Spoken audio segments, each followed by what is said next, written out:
My friends thought setting me up with Rachel Caruso would be the funniest thing they'd done all year. Single mom, night shift job.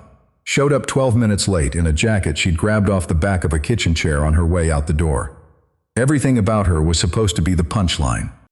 Except Rachel didn't act like someone who'd been handed to a stranger as a joke. She sat down, ordered a water, and said, "You don't want to be here either, do you?" I didn't answer right away. My name is Marcus Devlin. I'm 36. I fix elevators at Regional Memorial Hospital, which is the kind of job that makes people nod politely and then change the subject. I'd been divorced for 14 months and hadn't gone on a single date since, which my friends treated like a condition that required intervention. So they picked what they thought was the worst possible match and waited for me to prove them right. I didn't. The divorce had been the quiet kind. Andrea and I were married 4 years before she moved to Columbus for a residency she'd been talking about since our first date. She asked me to come. I told her I'd figure it out. Then I didn't figure it out for reasons that made sense at the time and sound selfish when I try to explain them now. She stopped calling after the second month. I stopped expecting her to after the third. The papers came in a manila envelope with her return address label crooked on the corner. I signed them at my kitchen table on a Tuesday and went to work the next morning like nothing had changed. Technically, nothing had. We'd been done long before the paperwork confirmed it. After that, I settled into a routine so clean it could have been a diagram. Hospital by 7, home by 5 unless something broke. Frozen dinners most nights because cooking for one felt like agreeing to something I wasn't ready for. Television until I fell asleep on the couch. Weekend mornings at the hardware store, not because I needed anything, because the store was open and quiet, and nobody there asked how I was doing. I had a neighbor, Mrs. Fontaine, who brought me casseroles every other Wednesday. She never asked if I was okay. She just left a glass dish on my doorstep and knocked twice, and by the time I opened the door she was already walking back to her house. That was the kind of kindness I could handle, the kind that didn't need an answer. The numbness was comfortable for a while. I mistook it for peace. Then one morning I realized I'd worn the same 3 shirts for 8 weeks straight, and I couldn't name a single thing I'd looked forward to in the last month. That's when the comfort stopped working. My friends noticed. They gave me a year, which I appreciated. Kyle Parrish was the first one to lose patience. Kyle and I had been friends since high school. He ran a small insurance brokerage downtown which suited him because it meant he could spend all day managing other people's risks and pretend he had a grip on his own. He was the kind of guy who organized everything. Fantasy football leagues, surprise birthday dinners nobody wanted, group trips to places nobody asked about. If there was a reservation to make, Kyle made it. If there was a plan to execute, Kyle was already 3 steps in. He also had a girlfriend named Tess who 6 months ago had stopped coming to things. Kyle said she was busy. Danny Medina, who'd known Kyle almost as long as I had, told me she'd moved half her stuff to her sister's place. Kyle changed the subject every time it came up. He organized, he planned. He kept everyone else's life moving because he couldn't face what was stalling in his. The joke date was Kyle's idea. I found that out 3 weeks later, when Chris Albanese drank enough bourbon to lose the filter he barely had sober. He scrolled up in a group chat I'd never been added to and handed me his phone. The messages went back 2 weeks. Kyle had written, "Marcus needs to go on a date, even a bad one, something to shake him loose." Danny replied, "He won't go if he knows it's a setup." "Then we don't tell him." Chris wrote back, "So we're tricking our own friend into going on a date." Kyle's next message said, "We're helping. There's a woman at Tess's gym, Rachel something. Single mom, works nights at the county animal shelter. Tess says she's nice but she's been single forever." Danny asked why her. And Kyle wrote, "Because she'll say yes and Marcus will say he tried and we'll all stop worrying about him." That was the plan. Find someone they assumed would be forgettable, watch me survive dinner, and check the box. Nobody in that group chat asked what the evening might feel like from Rachel's side of the table. But I didn't know any of that when Kyle called me on a Thursday. He said he was getting the guys together Saturday night. Nothing fancy. Bernardo's, Danny, Chris, maybe Tess and a friend of hers. I said fine. I said fine because the alternative was another Friday on the couch with a beer and whatever the algorithm wanted me to watch. 14 months is a long time to feel nothing on purpose. At some point you stop choosing the numbness, and the numbness just shows up, and that felt like a line I didn't want to cross. I put on a clean shirt, the blue one because it was the least wrinkled. I drove to Bernardo's, which was the kind of Italian place where the bread was always warm and the lighting made everyone look better than they felt. Kyle and Danny were already seated when I walked in. Round table by the window, 2 empty chairs. Chris was at the bar, ending a phone call with the expression of a man who'd just agreed to something he'd regret. Kyle stood up too quickly. "Hey, you made it. You say that like you expected me not to." "I say that like I'm glad you're here." He clapped my shoulder. "Sit down. Relax." I sat. I looked at the table. 3 friends, 1 empty chair. "Where's Tess?" Kyle's face shifted for half a second. Something pulled behind his eyes and disappeared. "She couldn't make it. But a friend of hers is coming, Rachel. She's great." Kyle. "It's not a setup. It's a setup. It's 2 single people sitting at a table eating pasta. That's civilization, Marcus." Danny studied his bread. Chris appeared from the bar and sat down without making eye contact. Kyle smiled, the kind of smile that was working too hard. I should have left. I knew what this was. But Kyle had that energy he got when something in his life was falling apart. The frantic warmth that covered whatever was underneath, and I recognized it because I'd watched it build all year. He needed everyone around him to be fine so he could pretend he was fine too. I stayed because I was tired, and because fighting Kyle Parrish always took more energy than just eating the pasta. Rachel Caruso walked in 12 minutes later. I know it was 12 because Danny checked his watch twice. Kyle sent 3 texts under the table, and Chris ordered a second drink before she made it through the door. She wasn't what I expected. She wasn't what Kyle had described either, although I wouldn't learn what Kyle had actually said about her until later. Dark hair pulled back loosely in a way that happened in a rush and somehow looked right. She was maybe 31, 32. Jeans, boots with a low heel. And that green jacket, 1 size too big. The kind you grab off the back of a kitchen chair because your babysitter just showed up and you're already late. She looked like someone who'd been moving since 5 in the afternoon and had made peace with it. She scanned the room the way you check a parking lot when you aren't sure you parked in the right spot. Then she found our table. Her eyes moved across Kyle, Danny, Chris, and landed on me. She held my gaze 1 second longer than polite. Then she walked over. "Hi." She set her bag on the back of the empty chair. "I'm Rachel." Kyle jumped up. "This is Marcus." "Marcus, Rachel." "Hi," I said. She looked at me, not unkindly, but with a clarity that made me straighten in my chair, like she'd already taken the temperature of the evening and wasn't going to waste time pretending. "You don't want to be here either, do you?" she said. The table went still. Kyle's grin locked in place. Danny coughed. Chris looked at his glass. I looked at her for a beat. She wasn't being rude. She was being honest, which at that table felt like a foreign language. "I was told it was dinner," I said. I was told the same. Seems like we were both misinformed. 1 corner of her mouth moved. "At least the bread's warm." She sat down, opened the menu, and started reading, like this was the only part of the evening she planned to take seriously. She wasn't performing anything. She was just here, steady in a way the rest of us weren't. I noticed the bracelet when she reached for her water glass. Braided thread on her left wrist, purple and white, uneven in the way that meant someone very young had tied it. The knot was bulky, and the colors had faded from washing, which told me she wore it every day. She caught me looking. "My daughter made it," she said. "June, she's 5. She told me I needed something pretty for tonight, because she overheard me tell my neighbor I didn't want to go." Smart kid. Too smart. She made me promise to keep it on the whole dinner. I think she was worried I'd take it off and leave early. "Would you have?" Rachel looked at me. "The night is young." I smiled, first real one in a week. Kyle watched the exchange like a man watching his own plan go wrong. He hadn't planned for Rachel to be interesting. He'd brought her here expecting her to be quiet or nervous or forgettable. Instead, she was sitting 3 feet away from me with a 5-year-old's bracelet on her wrist and a sense of humor that landed before I saw it coming. "So," Kyle said, louder than he needed to, "Rachel works at the county animal shelter. Night shifts, right?" "I do," Rachel said, 10 to 6, 4 nights a week." "Must be tough," Danny said, in the voice people use when they mean strange. "The dogs don't care what time it is," Rachel said. Danny nodded like that answered his question. It didn't. She knew it didn't, and I could tell she wasn't going to help him find a better one. "Have you been here before?" I asked. "Once, 3 years ago. June's father brought me here to tell me he was moving to Texas." She paused. "The risotto was the only good part of that evening." She said it the way you'd describe weather you lived through last year.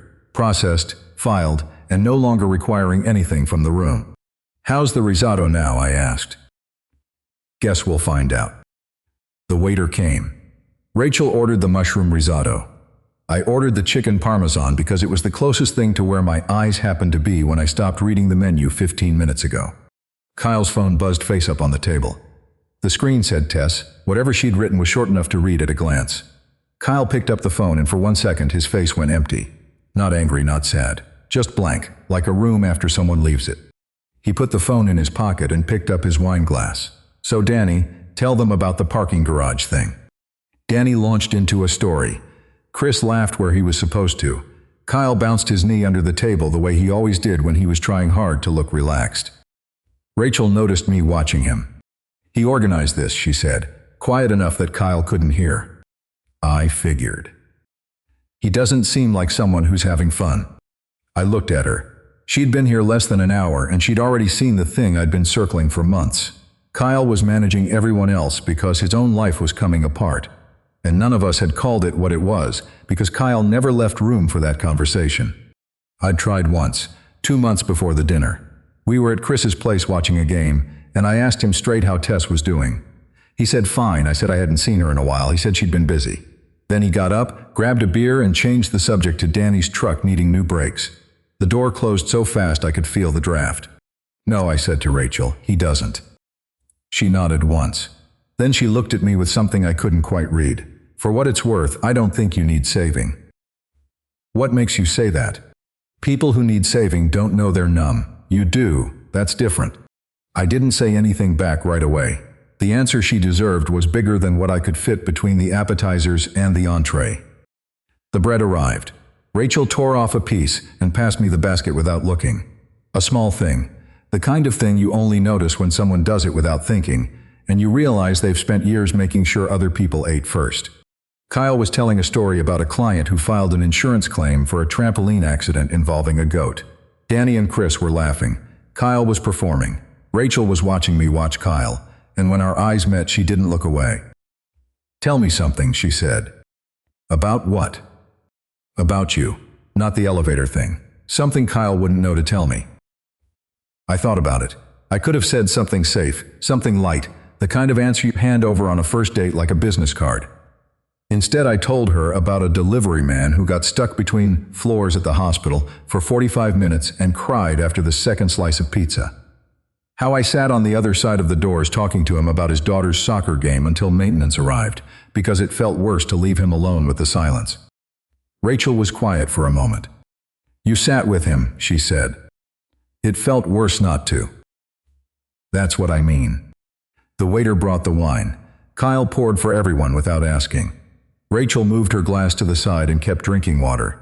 June's bracelet shifted on her wrist when she reached for her glass, purple and white thread catching the candlelight for a second. I didn't know yet about the group chat, or the side bets, or what Kyle had written about her to Danny and Chris. I didn't know that reading those messages 3 weeks later would make me angrier than I'd been in years. All I knew, sitting in that restaurant with breadcrumbs on the tablecloth and a woman I wasn't supposed to take seriously, was that somewhere between the water and the risotto, I'd stopped looking for reasons to leave. I wasn't ready to call it anything yet, but Rachel Caruso had become the only reason I wanted to stay. Rachel ate the way she talked, direct, unhurried, no ceremony in it. She didn't wait for the rest of the table to be served. She took a bite of the mushroom risotto, closed her eyes for half a second and said, "Okay, the risotto is still good." I was working on my chicken parmesan, which I'd ordered because it happened to be where my eyes landed when I gave up reading the menu. It was fine. The kind of fine that doesn't require an opinion. Kyle had moved on to a story about a guy at his office who fell through a ceiling tile during a conference call. Danny was laughing harder than the story deserved. Chris had his phone under the table, the screen glow catching the underside of his chin. My phone buzzed in my jacket pocket. Danny, surviving over there? I typed back one-handed, fine, normal dinner. Normal? That's all we get? I put the phone away without answering. Rachel cut into her risotto with the side of her fork. You can text them back. I won't be offended. Text who? She gave me a look, patient, direct, unhurried. Your friends have been checking their phones every 90 seconds since I sat down. Danny just typed something under the table with both thumbs. Chris keeps reading his screen and smiling at his lap, and Kyle hasn't looked at me once since the appetizers, which tells me he cares more about your reaction to this evening than mine. She took another bite. "I'm not offended," she said. "I've been the interesting topic at other people's tables before. You learn to spot it." I didn't have a good response for that. She wasn't performing hurt and she wasn't swallowing it, either. She'd named what everyone at the table was doing and kept eating like it was background noise she'd heard 100 times. "I wasn't texting about you," I said. "I know," Danny was. She was right. I looked at Danny, who had his phone face down on his thigh, and the guilty posture of a man who'd just sent something he shouldn't have. He caught me looking and picked up his wine glass instead. "Sorry," Danny said, to nobody in particular. Rachel didn't acknowledge him. She turned to me and said, "Tell me about the elevators." "The elevators. You fixed them, at the hospital. Kyle mentioned it earlier like he was apologizing on your behalf, so either the job embarrasses you or it embarrasses him." "It doesn't embarrass me." "Then him. He thinks it kills the conversation. People hear elevator mechanic and they nod and change the subject." "I'm not changing the subject. What does a regular day look like?" Nobody had asked me that. I'd had the job 11 years, not Andrea during our marriage. Not Kyle in 20 years of friendship. Not my mother, who still told people I worked in building systems because she thought it sounded more like a career. "I get to the hospital around 7, I said. "Check the overnight logs, see if anything flagged." Most mornings nothing did, so I start with preventive work. Cables, emergency brakes, worn parts I swap out before they fail. I spend a lot of time in machine rooms that smell like grease and old wiring. Half the time I'm on my back looking up at equipment nobody else in the building ever thinks about. "And you like that?" She said it like she already knew. "I like that when I fix something it works," I said. "Doors open, people get where they need to go, doctors get to surgery, patients get to their rooms. Nobody knows I was there, and that's the whole point. I'm not the reason the day goes well, I'm the reason it doesn't go wrong." Rachel set down her fork. She studied me for a beat. Something moved behind her eyes like a dial finding a frequency it recognized. "That's a very specific kind of satisfaction," she said. "I guess it is." "No, I mean I recognize it." She pushed a mushroom across her plate with the tines of her fork. "The shelter gets its heaviest intake between 10 at night and 2 in the morning. Strays, surrenders, animals people drop off in the parking lot when they think nobody's watching. I'm the one who processes them. Take their weight, check for injuries, get them into a kennel with a blanket and water. A lot of them are shaking. From cold. From being handed off by the person who was supposed to keep them." She said it flat, without reaching for sympathy. "The way you describe something you've watched happen so often, it stopped surprising you and started just being the work. The overnight crew is me and a vet tech named Gloria, who's been there 19 years. Gloria doesn't talk unless something's wrong, which I appreciate. We work in quiet. I check on the intakes every hour. Some won't eat. Some won't stop barking. The ones I think about after my shift are the ones that sit in the back of the kennel and don't make any sound at all." "What do you do for them?" "I sit on the floor outside the kennel door with a blanket. Wait until they come close enough to sniff my hand through the bars. Sometimes that takes the whole shift. Sometimes they never come close. But you go back. Every night I'm scheduled." The table had gone quiet around us. Kyle's ceiling tile story had run out of steam somewhere between the third glass of wine and the waiter clearing the appetizer plates. Danny was watching Rachel, and me now with a look I couldn't read from where I was sitting. Chris had set his phone on the table, screen down, which was the most attention he'd given anything all evening. Kyle's phone buzzed, face up on the tablecloth. The screen said Tess. The preview underneath was long enough that Kyle picked up the phone and stood. "1 second," he said. He walked toward the front of the restaurant with the phone already against his ear and his free hand rubbing the back of his neck. He always did that when he was bracing for something. Danny watched him go past the hostess stand. He's been doing that all month. "Tess?" I asked. She moved another carload of her stuff to her sister's place last Saturday. Kyle showed up at my apartment the next morning at 8, talking about the NFL draft like it was April. Chris turned his glass on the table. "It's October." "I know what month it is, Chris." I'd watched this pattern build since spring. Kyle never used words like struggling or ending or scared. He filled every open hour with dinners, plans, fantasy football leagues, other people's messes to manage, so nobody would have room to sit him down and ask the one question he couldn't answer. This dinner was part of it. Rachel, the table, me and her, all of it was Kyle in motion, keeping everyone busy so he could come apart at his own speed, in private, where none of us could see. Rachel picked up her water glass. June's bracelet shifted on her wrist, purple and white thread catching the overhead light for a second. "He takes care of everyone at this table, so nobody has time to notice what's happening to him," she said. "You've known him for 90 minutes. I've known a lot of people who work the way your friend does."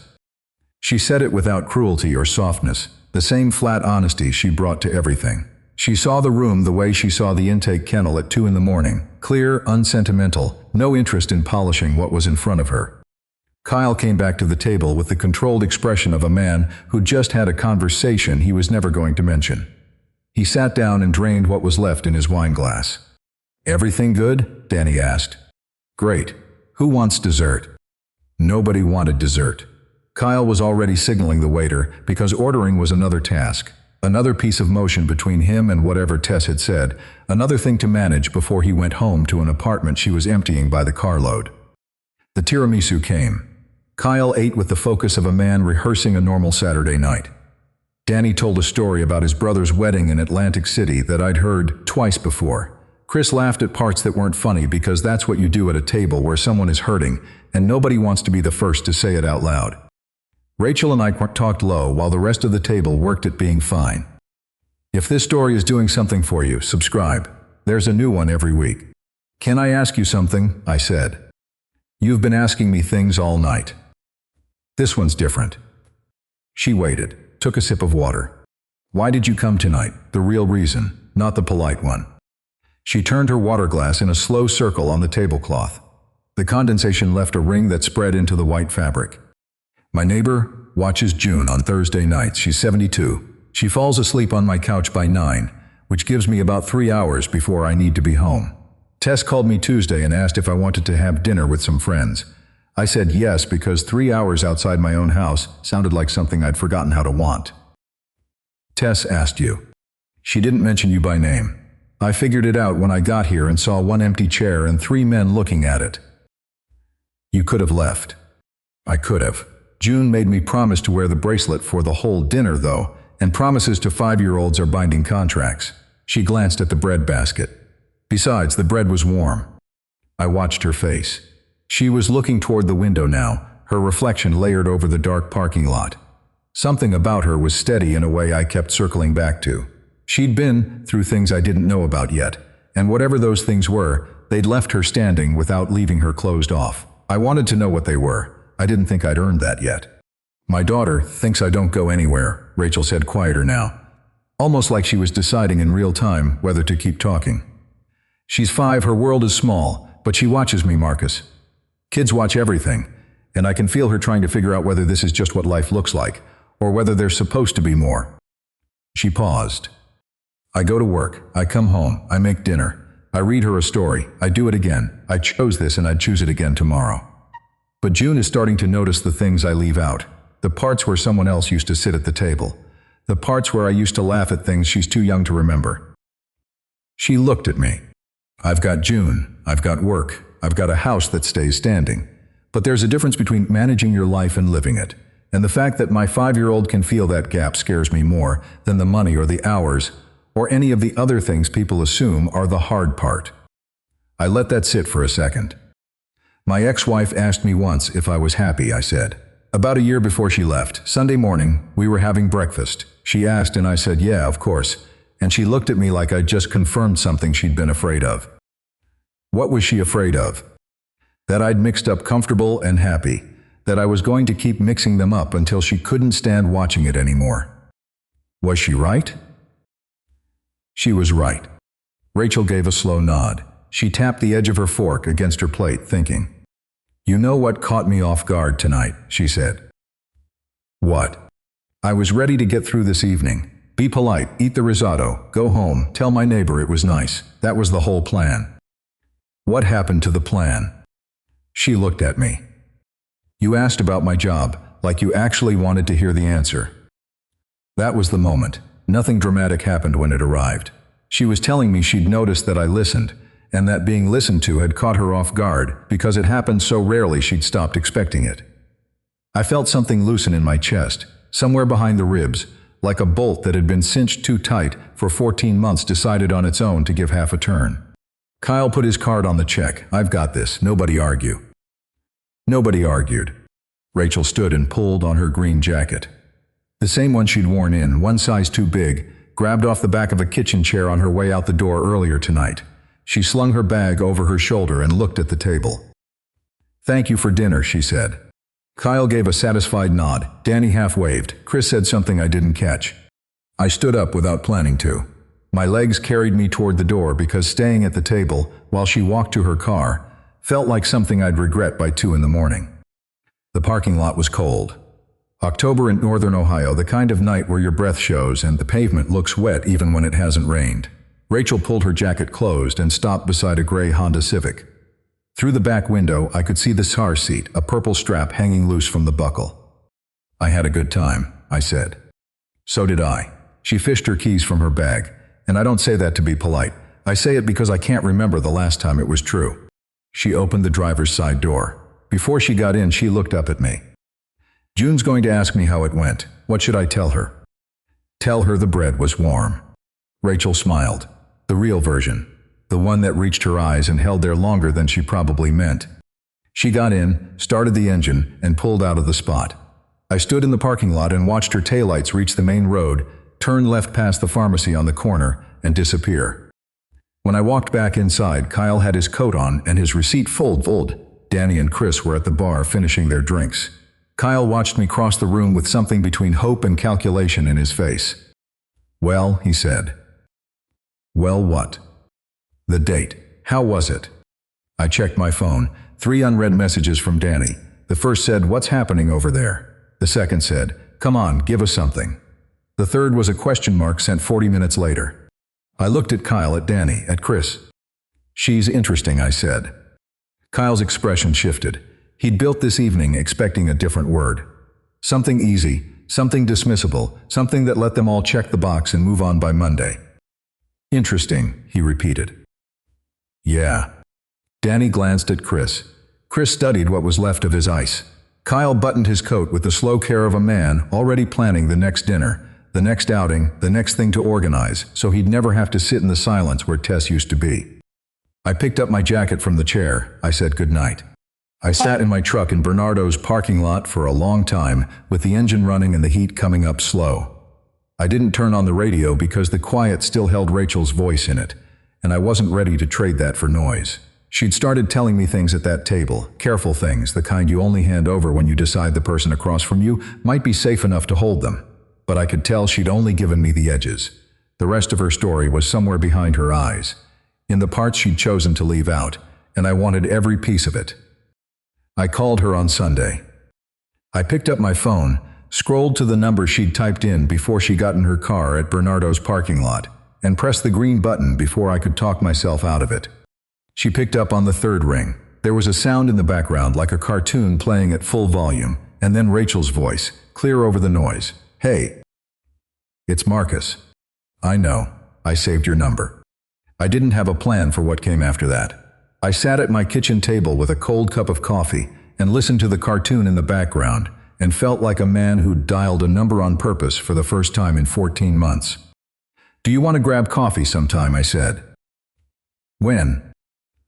"Wednesday." "Can't do Wednesday. Gloria covers my shift Thursdays though. June goes to her dad's every other Thursday." "This Thursday?"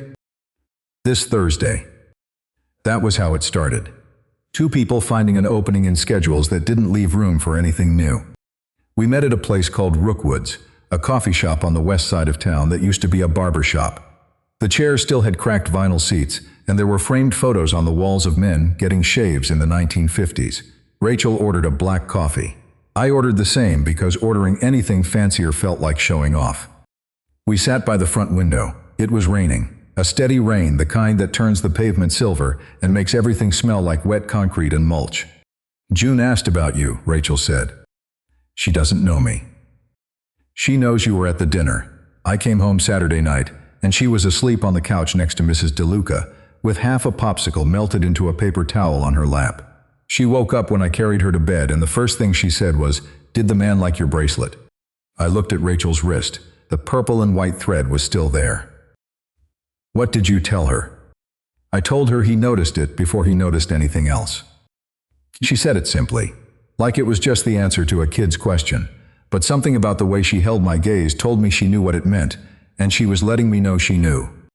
That second meeting was different from the dinner. At Bernardo's, she'd been sharp and guarded, watching the room, reading everyone at the table like a spreadsheet she'd been handed without context. Here, in a half-empty coffee shop with rain on the windows, she was slower, less braced. Like she'd decided the evening at Bernardo's had been enough of a test, and she could set down some of the weight she'd carried to the exam. She told me about her career first. Before the shelter, before June, Rachel had been a paralegal at a firm called Bryce, Hennigan & Adler in Akron. 4 attorneys, 2 paralegals, a caseload that ran mostly insurance defense and contract disputes. She'd worked there for 6 years, started right out of community college with a certification she'd paid for by waiting tables 3 nights a week. I was good at it, she said. She said it the way you'd tell someone what color your car is. I could find a clause in a 60-page contract that 3 attorneys missed. I stayed late because the work made sense to me. Rules, structure, deadlines, I understood all of that. What happened? I got pregnant. She said it flat, eyes steady, but her fingers tightened around her coffee cup. Barely, enough that I noticed. June's father is a man named Derek Hollis. He was a project manager at a construction firm on the other side of Akron. We dated for a year and a half. He was kind, he was funny. He told me once that I was the first person who ever made him feel like he didn't have to be someone else. I believed that. She paused. When I told him I was pregnant, he didn't yell. He didn't leave the room. He sat on the edge of his couch and looked at the floor for a long time, and then he said, "I don't think I can do this, Rach." That was it? That was it. He didn't say he wouldn't. He said he couldn't. I spent a long time being angry about the difference, before I realized there might not be one. Derek moved to Texas 4 months before June was born. He sends a check every month. He takes June every other Thursday, and 1 weekend a month when he's in town, which is about half the time. He calls on birthdays and shows up when it is his turn. He just never stays. Rachel said it twice. He's not a bad man. She'd practiced the sentence until the edges came off it. He's a man who found out who he was when something got hard, and what he found out is that he leaves. Some people learn that about themselves early. Derek learned it at 31. The firm let her go 3 months after June was born. They restructured. Her position was eliminated, which is the corporate version of "we don't want to deal with your situation." She looked for similar work for 6 months, but paralegal hours and single mother hours don't fit in the same day, and she couldn't afford childcare that covered the gap. That's when she found the shelter. Night shifts. June asleep at a neighbor's or a babysitter's. Gloria, the vet tech who'd been there 19 years, who trained her and never asked why a paralegal with 6 years of contract law was weighing strays at midnight on a Wednesday. My parents didn't understand, Rachel said. She was looking out the window now, her reflection layered over the rain and the parked cars. My mother told me I was throwing away everything she and my dad had worked for. She said I was smarter than this. Smarter than what? Than keeping June, then leaving the career track, then choosing a life that looked, from the outside, like I'd given up. She pulled her coffee closer but didn't drink. Her thumb traced the rim. My dad didn't say much. He's the quiet type. He drove up from Canton for Thanksgiving that first year, and when I opened the door holding June, he looked at me like he was trying to find the daughter he'd raised and couldn't locate her. Like this version of me, the one in sweatpants with formula on her collar, living in a rental with a crib in the living room, wasn't the one he'd driven 40 minutes to see. Did he hold her? After dinner, June grabbed his finger and wouldn't let go. He cried. My father cried holding his granddaughter, and the next morning he told my mother on the phone that I seemed tired. That was the word he chose, just tired. She looked at me. That's what they all saw, the firm, Derek, my parents. They all saw someone who used to be going somewhere and stopped. Where do you think you stopped? Rachel almost smiled. I didn't stop, Marcus, I turned. But nobody in my life knew what to do with the direction I chose, so they decided I must be lost. She told me about June then. She skipped the cute stories, the 5-year-old moments that make people at parties pull out their own kid photos. She told me the other things. June was 4 the first time she asked Rachel why she didn't have a dad at home, like Carly from down the street. Rachel was folding laundry. She sat on the bed and thought about the right answer for 30 seconds, while June stood in the doorway in pajamas with rocket ships on them, waiting like it was a perfectly normal question with a perfectly normal answer. Rachel told her that some families have 2 parents and some have 1, and both kinds love their kids the same. June thought about it. Then she said, "But who checks the closet when you're scared?" Rachel said, "I do." "But who checks yours?" Rachel didn't have an answer for that one. She told June they'd get a nightlight for every room, and she went to Walmart the next morning and bought 4. She wasn't asking about monsters, Rachel said. She was asking who takes care of me, and she was 4. I sat with that. A 4-year-old looking at her mother and seeing not a parent but a person. Seeing the gap in the structure. Seeing that the person who held everything together didn't have somebody holding her. The bracelet on Rachel's wrist caught the light from the window. Purple and white, uneven knots, faded from every wash cycle for the last year. She made that bracelet the week after she asked about the closet, Rachel said. She didn't tell me why. She just handed it to me one morning before school and said, "This is so you remember you're not by yourself." Rachel's voice didn't break when she said it. That was the part that hit me. She'd taken that moment and filed it in the same place, where she kept everything that mattered too much to hold at normal volume. She held it steady because holding it steady was the only way to hold it at all. We stayed at Rookwood's until the rain stopped. I drove home with the windshield wipers, still going because I forgot to turn them off. I sat in my driveway for 10 minutes and thought about a 4-year-old handing her mother a bracelet made of thread and telling her she wasn't alone. I saw Rachel again the following Thursday, and the Thursday after that. Each time the conversation went a few inches deeper, the way water finds its way through a crack in concrete. Slow and steady and heading somewhere. The pushback started on a Monday. I was at Danny's apartment watching a football game I didn't care about, drinking a beer I didn't want, because Danny had texted "Get over here," and I didn't have a reason to say no. Kyle showed up 20 minutes in with a 6-pack and the rigid energy of a man who had something to say and was looking for the right segue. He gave up on the segue during a commercial. "You seeing Rachel again?" Danny looked up from his phone. "We've gotten coffee a couple times," I said. "Coffee." Kyle opened a beer, the cap hit the counter and spun a couple times. "Yeah. Marcus. He said my name the way people do when they're about to deliver news you didn't ask for. You know that was a joke, right? The whole setup. It was supposed to be a joke." I set my beer on the table. "A joke. Not a mean one. We were trying to get you out of the house, shake you loose. Find someone low pressure so you'd at least go through the motions. That's all it was." "Low pressure. You know what I mean." "I know exactly what you mean, Kyle." Danny had his phone face down on the arm of the couch, and the posture of someone who'd been briefed on this conversation before I walked in. "She's nice," Kyle said. "I'm not saying she's not nice, but come on. She works the night shift at a dog pound. She has a kid. She lives in a rental off Route 9. You're not actually—" He stopped because he could see my face. "I'm not actually what?" "Serious about her." I looked at him for 5 seconds. I counted them. 5 full seconds of looking at my friend of 20 years. The man who organized every dinner and every outing and every distraction so nobody at the table would notice that his girlfriend was leaving him 1 carload at a time. She's a paralegal, Kyle. She gave up her career to raise her daughter alone because every person in her life told her she was making a mistake, and she did it anyway. She works overnight at a shelter because it's the only shift that lets her see June before school. She's smarter than every person in this room, including me, and the only reason you called her low pressure is because you never bothered to ask her a single question. Kyle stared at me. Danny looked at the television. "And since we're talking about things that were jokes," I said, "let me ask you something. When's the last time Tess slept at your apartment?" The room went still, the kind of still where the air itself stops moving because everyone in it just flinched. Kyle's jaw tightened. I watched the muscle in his cheek pull and release. "That's not the same thing." "It's exactly the same thing. You set me up on a joke date because you couldn't sit still long enough to deal with what's happening in your own life. Tess is gone, Kyle.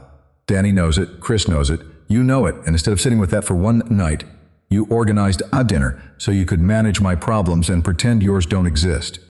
Danny put his beer down, slowly, like he was setting something fragile on a table. Kyle looked at the floor.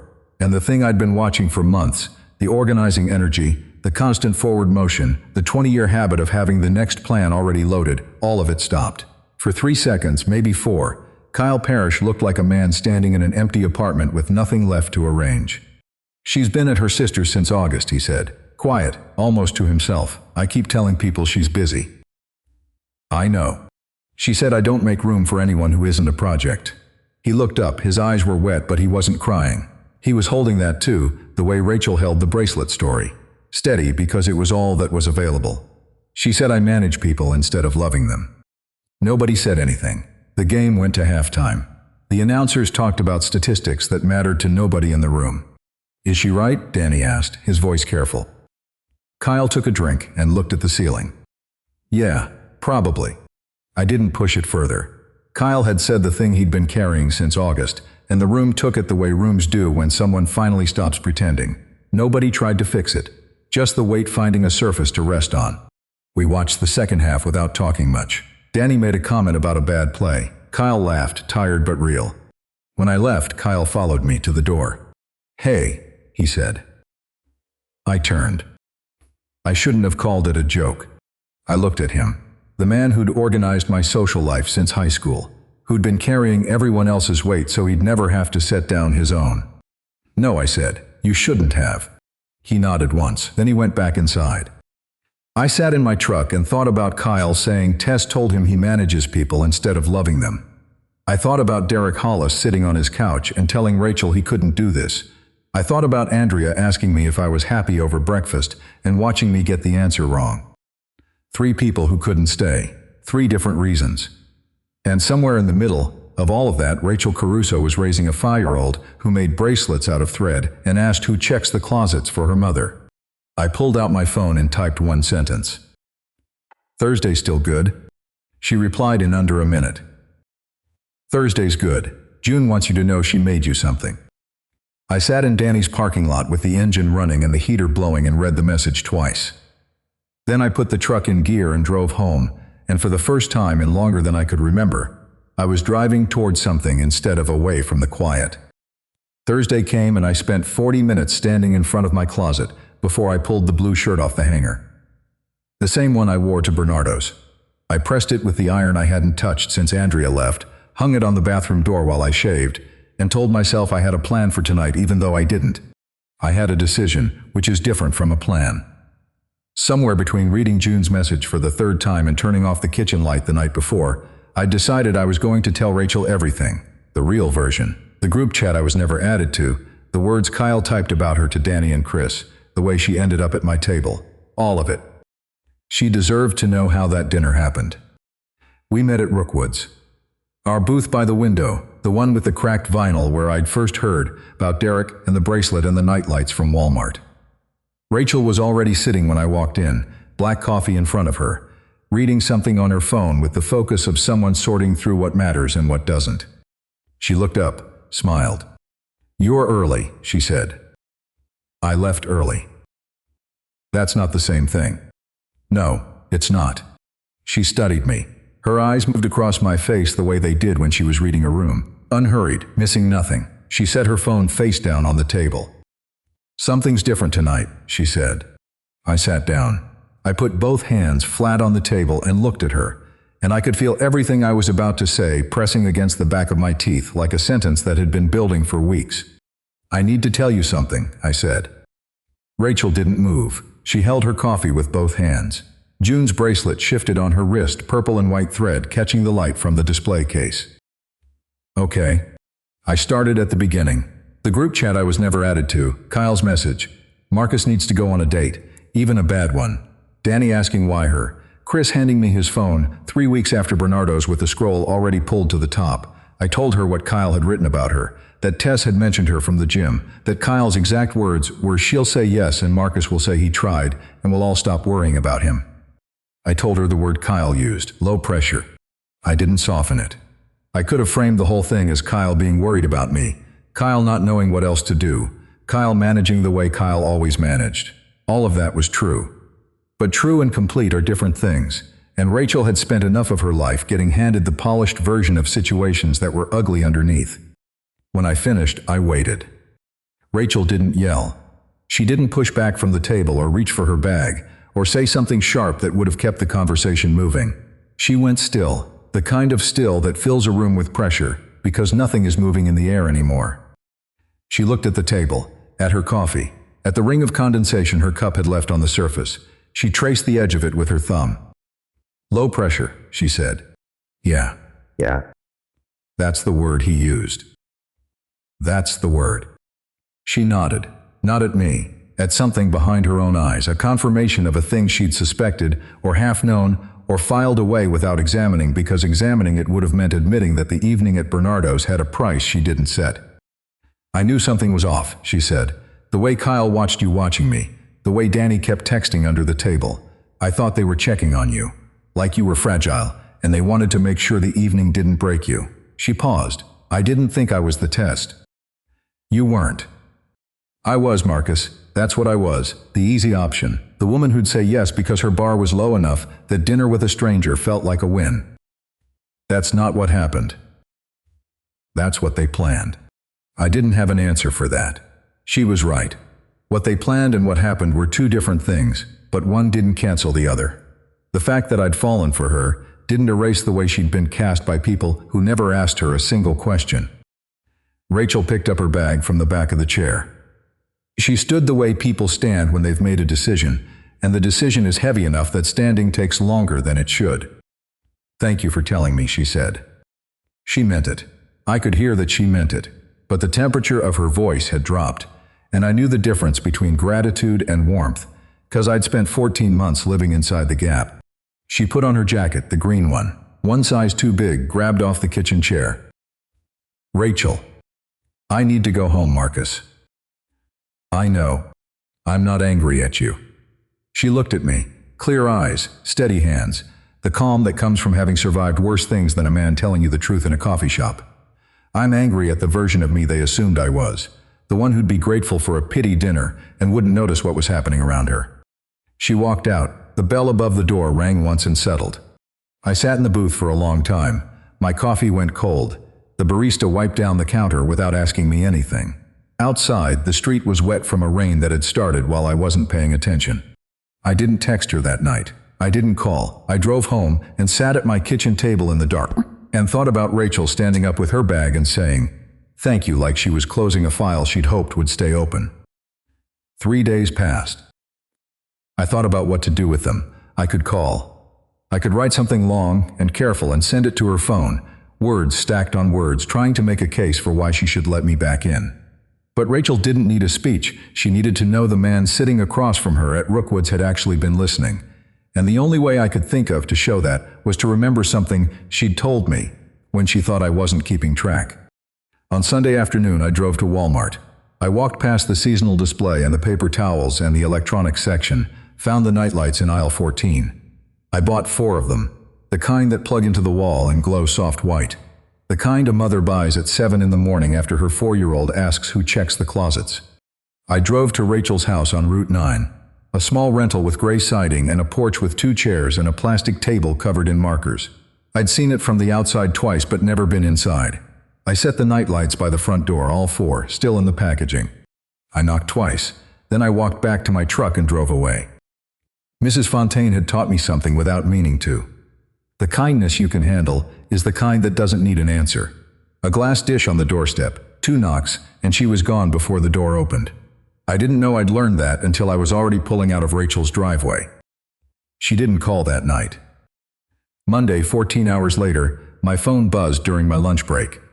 I was sitting in the machine room on the 4th floor of Regional Memorial, with a sandwich and the smell of lithium grease, and I almost didn't check because I'd been telling myself all morning not to expect anything.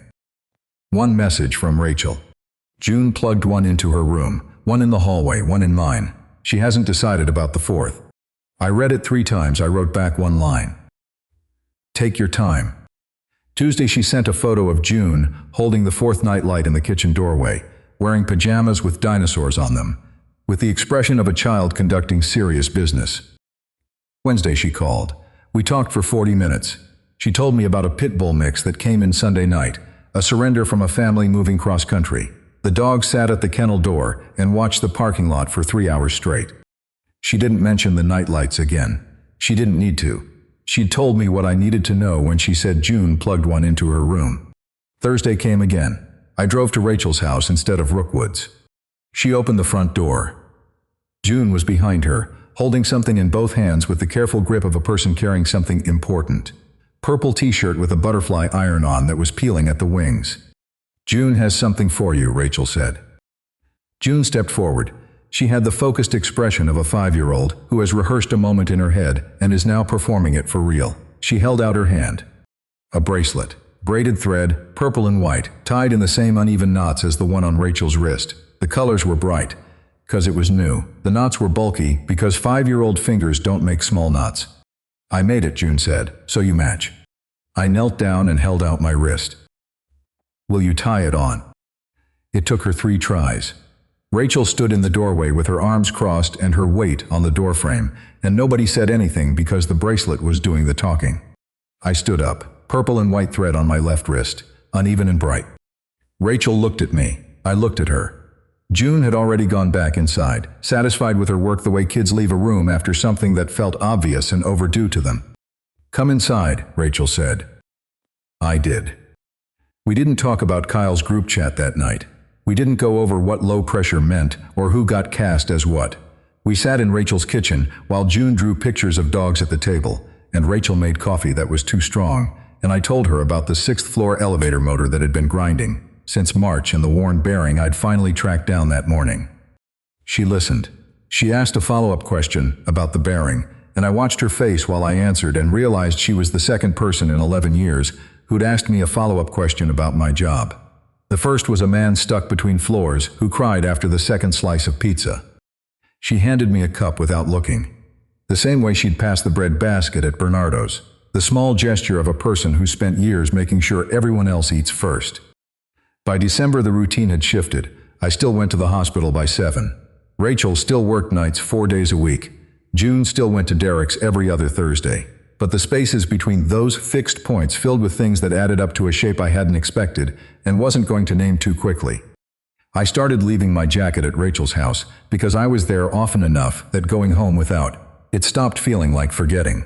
June drafted me into her marker projects on the porch table, assigning me colors with the authority of a department head running a budget meeting. I learned that Rachel drank her coffee black because she'd given up cream when June was a baby to save $2 a week, and she never went back. Kyle called me in November. He sounded tired in a way I hadn't heard before, the kind of tired that doesn't have a story attached to it. Just the low hum of someone who'd stopped moving long enough to feel what he'd been out running. "I talked to Tess," he said. "How'd that go?" "She said she'd try counseling if I stopped organizing and actually sat in the room." "Can you do that?" He was quiet for a beat. "I don't know yet, but she came home last week." "That's something." "It's something." He paused. "I'm sorry about Rachel. The whole setup, I keep thinking about what I called her." "I know." "Are you too?" "Yeah." "Good." He said it simply, like he meant it. "That's good, Marcus." One night in December, I was putting June to bed. Rachel was getting ready for her shift, moving through the house with the quiet efficiency of a woman who'd done this so many times the sequence lived in her hands. June was under the covers with the blanket pulled to her chin and the nightlight glowing in the wall socket by her door. Soft white. "Marcus," she said. "Yeah." "Can you check the closet?" I looked at her. She looked back with the clear, practical expression of a 5-year-old who had asked her mother this same question a year ago and was now asking someone else, not because she was afraid of what was inside, because asking was how she measured whether someone planned on staying. I walked to the closet, opened the door, small jackets on child-sized hangers, shoes lined up in pairs by a kid who'd been taught to keep things organized. "All clear," I said. "You have to check behind the coats." I pushed them aside. "Nothing back here." "Okay." She pulled the covers higher. "Good night." I turned off the overhead light. The nightlight held the room in a low glow. Rachel was standing in the hallway. She'd watched all of it. Work bag over her shoulder, hair pulled back, the purple and white bracelet on her wrist faded from months of washing. The knots were loose now, but holding. She didn't say anything.